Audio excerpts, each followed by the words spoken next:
Ginduso ni Senador Francis Escudero ang hagna nga nagatuyo nga palawigon ang termino sang barangay sang ang kabataan o kon BSK officials halin sa 4 ka tuig pakadto sa 5 ka tuig sa idalam sing Senate Bill number 2387 ginaduso man nga sa ilohon sa Nobyembre 2028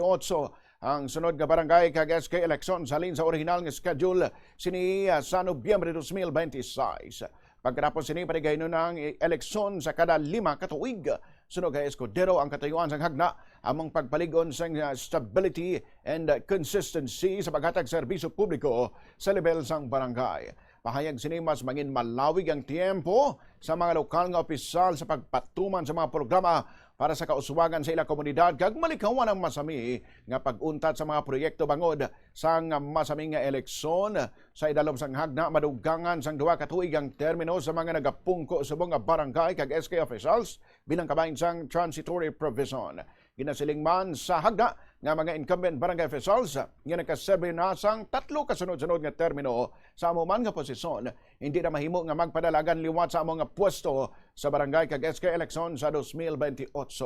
Gin-retain naman sa hagda ang existing term limits nga nagatugot sang 3 lamang kasunod-sunod nga termino para sa mga barangay official sa mga posisyon, samtang isa lamang ka termino ang ginatugot para sa mga opisyal sang sangguniang kabataan.